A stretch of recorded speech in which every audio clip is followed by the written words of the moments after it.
sangat sangat tinggi.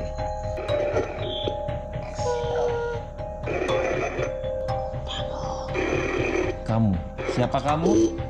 Nama gue Erik. Keberadaan makhluk astral seringkali dikaitkan dengan hal-hal mistis. Kepercayaan yang berkembang di tengah masyarakat membuat berbagai fenomena supranatural sebagai hal yang dihindari. Namun, sekarang berbalik. Perkembangan teknologi membuat fenomena ini justru dikejar. Bermodalkan perlengkapan berbasis teknologi, para pemburu hantu nekat mencari bahkan berkomunikasi dengan yang tak kasat mata. Seperti komunitas Ghost Strangers Indonesia. Setelah terbentuk pada awal tahun 2020 lalu, mereka rutin melakukan hunting keliling berbagai tempat yang dianggap angker di Indonesia. Mulai dari kita suka nonton film horor sebenarnya, sampai kenapa kita nggak coba sesuatu yang berbeda? Kalau di Indonesia ini kan identik sama yang namanya dunia mistisnya ya. Dunia mistisnya ini ya orang kesurupan, indigo gitu loh. Nah, kita coba pakai pendekatan yang sebenarnya udah banyak tapi di luar Indonesia. Kalau di London, di Amerika itu ini adalah hal biasa gitu loh. Nah, gimana kalau kita masukin cara yang di luar sana ke Indonesia? Dan jadi satu-satunya tim pemburu hantu yang menggunakan teknologi dibanding ya supernatural mistis-mistisan. Alat yang mereka gunakan pun beragam. Mulai dari beragam kamera foto dan video, lalu ada juga ghost detector yang merupakan electromagnetic field tester. Fungsinya adalah untuk mencari gelombang atau signal elektromagnetik seperti yang digunakan untuk mendeteksi energi listrik. Lalu ada juga ghost trap sensor, motion detector yang memancarkan sinar inframerah yang bisa mendeteksi gerakan sekecil apapun. Ada juga thermal kamera untuk menangkap energi panas atau dingin tubuh. Dan yang terakhir adalah spirit box. Prinsip kerjanya adalah radio lama yang bisa menangkap berbagai macam frekuensi seperti AM, FM, FW, dan juga MW.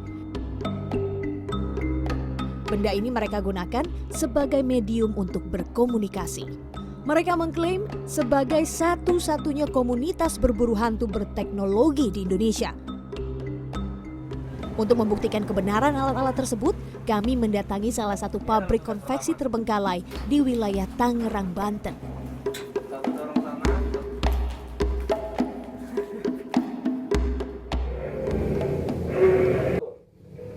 Sebut nama gue.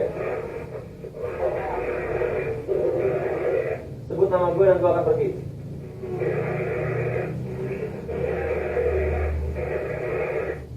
Atau sebut nama mereka. Sebut nama mereka, gue akan pergi.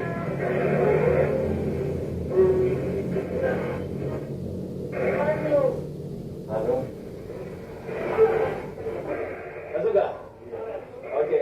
Oke. Ini namanya apa? Mendengar nama saya dipanggil, sontak membuat bulu kuduk saya dan juga rekan jurnalis Lastonga Pebro bergidik seketika.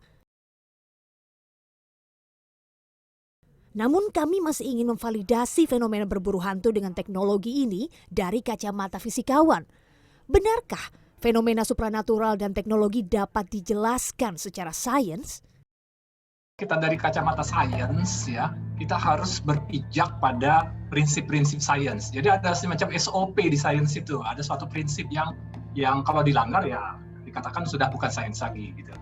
Nah, yang pertama di sains itu adalah semua eksperimen itu harus bisa diulang. Oke. Kemudian kalau kita membuat pertama proposal ya, definisi misalnya definisi hantu, kita harus definisikan dulu secara jelas, secara tegas, berdasarkan, harus berdasarkan definisi itu, apa-apa yang sudah diketahui, apa-apa yang sudah dibuktikan secara sains sebelumnya.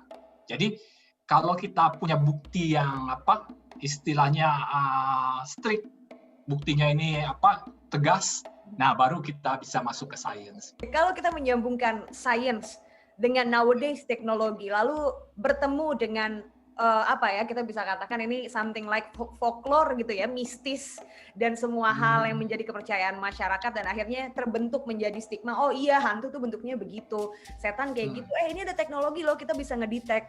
Apa yang Prof pikirkan tentang itu? Saya kira gini ya, mungkin kita akan masuk ke dalam satu bidang yang baru gitu ya, satu bidang penelitian yang baru kalau menurut saya. Yang harus dijaga di fisikawan, terutama fisikawan teori, yaitu semacam bukan hayalan, tapi semacam kreativitas gitu ya. Kreativitas itu maksudnya dia selalu berpikir sesuatu behind dari yang sudah ada gitu. Nah itu fisikawan teori itu harus mikir itu. Dan itu kadang-kadang bisa saja ke arah sana. Cuma fisikawan dan ilmuwan atau saintis ini harus memutuskan apakah bijak masuk ke sana. Keterkaitan antara hantu dan teknologi dapat ditelusuri sejak abad ke-19, tepatnya pada tahun 1860-an. Banyak fotografer yang bereksperimen dengan gambar stereoskopik dan pencahayaan ganda yang sering dikaitkan dengan penampakan. Di tahun tersebut, seorang fotografer amatir Amerika bernama William Mumler dikatakan menjadi yang pertama yang menangkap hantu di dalam sebuah foto. Bahkan, dalam dekade yang sama, universitas bergengsi seperti Cambridge dan juga Oxford membentuk sebuah klub untuk mencari bukti keberadaan mereka yang tak kasat mata. Di Indonesia sendiri, kepercayaan tentang hantu sudah ada sejak zaman dahulu kala.